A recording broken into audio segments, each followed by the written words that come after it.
जयप्रकाश जी के संदेशों को, उनके कामों को और उनके विचारों को जन जन तक पहुंचाने का काम देश भर में बहुत सारे लोग कर रहे हैं, अलग अलग संस्थाएं कर रही है। लेकिन व्यापक रूप से जिस व्यक्ति ने इस काम को करा है वो लगभग बहुत सालों से ये काम आप करते आ रहे हैं। मेरे साथ अभय सिन्हा जी है, आप जयप्रकाश फाउंडेशन से आप जुड़े हुए हैं, आप उसके संचालक है। जिस तरीके से आप इतने लंबे समय से काम कर रहे हो जयप्रकाश जी के विचारों को आगे बढ़ाने के लिए, जयप्रकाश जी की जो राजनीति थी, उनकी जो कसौटियां थी वो अलग थी। वो चाहते तो कुछ भी मिल सकता था उन्हें, लेकिन वो हमेशा सत्ता से दूर रहे, सत्ता से उन्होंने संघर्ष करा। तो जो उनके काम थे, आप उनको विचारों को आगे बढ़ा रहे हैं, क्या कहेंगे? देखिए, जयप्रकाश जी का योगदान सिर्फ यही तक नहीं है, सत्ता के पद से तो बिल्कुल अलग रहे, लेकिन कुछ उनकी और भी भूमिकाएं हैं। सबसे पहला उनकी भूमिका भारतीय राष्ट्रीय निर्माण में, स्वतंत्रता संग्राम में बड़ी हुई भूमिका रही। 1942 के अगस्त क्रांति के नायक रहे।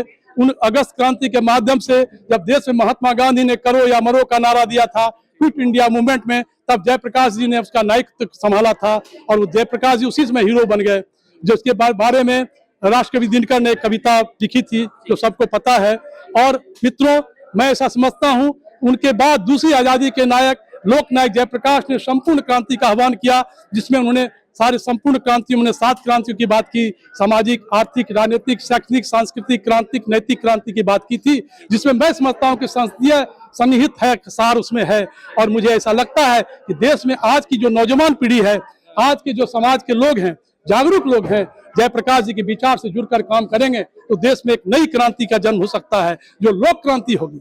मैं ऐसा समझता हूं, जयप्रकाश जी ने कभी कहा था कि राजनीति में टूट फूट होगी, राजनीति टूटेगी फूटेगी, उसके मलबे से एक नई राजनीति जन्म लेगी जो लोकनीति कहलाएगी। अब वो समय आ गया मित्रों, आज लोकनीति की बात हम करते हैं, देश में राष्ट्र निर्माण की बात करते हैं, राज्य की बात करते हैं। राज्य सत्ता अलग चीज है, लेकिन जयप्रकाश जी ने लोक शक्ति को जगाने का बात की थी। मैं समझता हूं अगर लोक शक्ति को हम जगा देंगे तो निश्चित रूप से हम भारत में व्यवस्था परिवर्तन का जो उनका सपना था, उनके संपूर्ण क्रांति के जो विचार थे, वो नई पीढ़ी तक पहुंचेगी और नई पीढ़ी उस काम में आगे बढ़ाएगी तो देश का विकास संभव है। मैं ऐसा समझता हूं मित्रों, ये हमारा सौभाग्य है। और इसीलिए देश के तमाम ऐसे नामचीन कवि, साहित्यकार, चाहे वो रघुपति साहब फिरागोरी हो, रघुपति साहब दीनमान के एडिटर हो, या आपके धर्मवीर भारती संपादक हो, उन्होंने जो मैंने कविता पढ़ी तो उनका बहुत सारे लोग, इसमें जेपी आंदोलन में एक कविता पाठ होता था, समर शेष है नहीं पाप का भागी केवल व्याध, जो तटस्थ रहेगा समय लिखेगा उसका भी अपराध।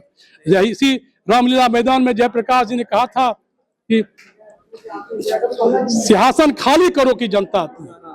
तो ये उनकी बहुत बड़ी बात थी। और नतीजा हुआ कि आपने देखा 1974 में जो आंदोलन हुआ था इंदिरा जी के खिलाफ, इंदिरा जी के खिलाफ कोई आंदोलन नहीं था, वो व्यवस्था परिवर्तन के खिलाफ आंदोलन था। उनका जवाहरलाल जी से बड़े भाई छोटे भाई का संबंध था। इंदिरा जी को हिंदू कहती थी। जब इंदिरा जी जब आपातकाल लगाई, तब जयप्रकाश ने उसका जमकर विरोध किया। और नतीजा आज देख रहे हैं, देश में जितने भी नेता हैं, चाहे आज भारतीय जनता पार्टी बनी है, अगर जयप्रकाश जी नहीं होते आज भारतीय जनता पार्टी अस्तित्व नहीं आती। मैं ऐसा समझता हूं कि ये भारतीय जनता पार्टी को भी चाहिए कि जयप्रकाश जी का एक राष्ट्रीय अंतर्राष्ट्रीय स्मारक दिल्ली में बने, क्योंकि उनकी एक जगह होनी चाहिए दिल्ली में।